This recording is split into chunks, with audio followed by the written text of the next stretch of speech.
For centuries, Rome was not just a city. It was an idea of power, an idea of order, and an idea of civilization. From the windswept cliffs of Britain to the deserts of North Africa, from the Atlantic coast of Spain to the wealthy cities of the Eastern Mediterranean, Roman law shaped daily life. Roman soldiers guarded distant frontiers. Roman emperors ruled with divine authority. The empire had survived assassinations, plagues, civil wars, and invasions. It had survived everything until 476 AD. When it finally ended, there was no world-shaking explosion. Just one decision, one man. His name was Flavius Odoacer. And with almost no bloodshed, he brought an empire to its official end. Rome was rotting from within by 5th century. The Western Roman Empire was no longer the unstoppable force it once was. The golden age of Augustus was long gone. The disciplined legions of earlier centuries had slowly transformed into something else entirely.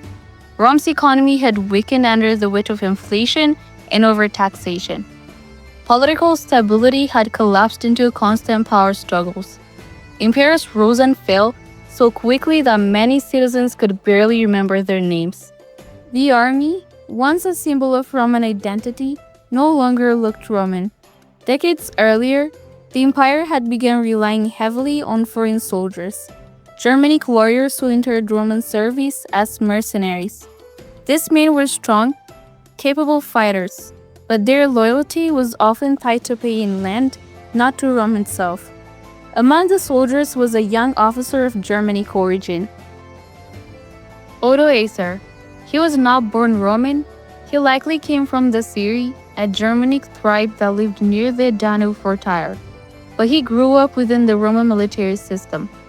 He learned Roman discipline. He understood Roman politics. He knew how fragile the Western Empire had become. And more importantly, he knew that real power no longer sat on the throne. It sat in the army. The child on the throne. In 475 AD, yet another power struggle unfolded.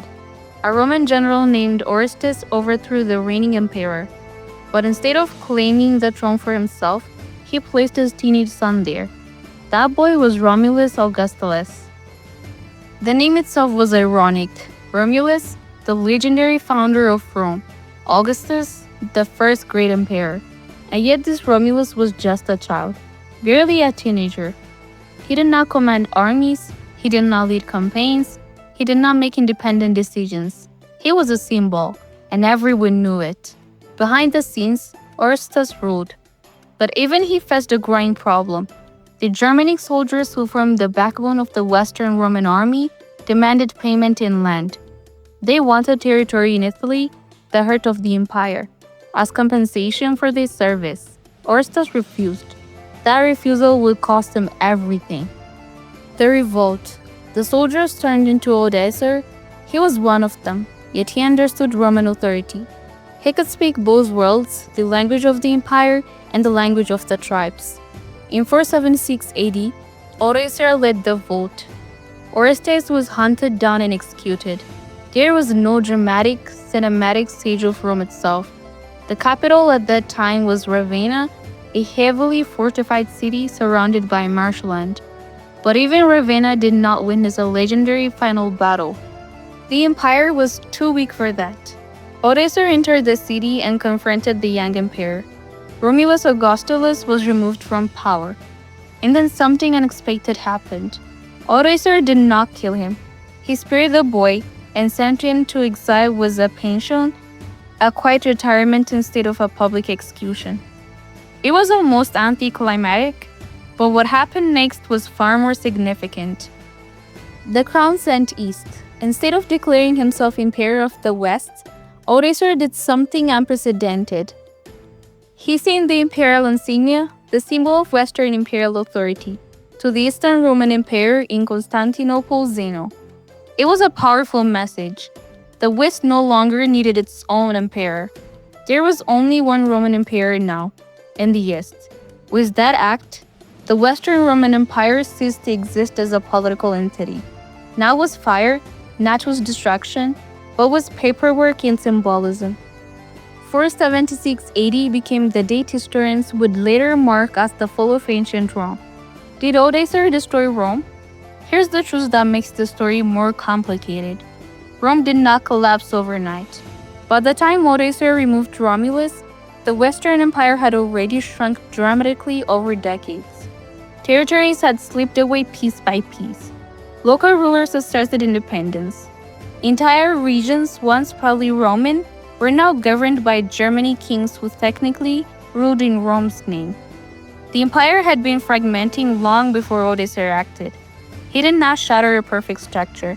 He removed the final illusion. In Italy, daily life did not instantly change. Roman senators continued meeting. Roman laws remained in place. Taxes were still collected. Cities still functioned. Odoacer ruled as a king of Italy, but he maintained many Roman administrative systems. In many ways, he governed more steadily than several of the weak emperors before him. This is what makes his story fascinating. He did not destroy civilization. He ended a title. He acknowledged what was already reality. The final twist: Odoacer ruled Italy for nearly 2 decades. But the world of late antiquity was unstable and power rarely lasted long. In the East, Emperor Zeno grew uneasy.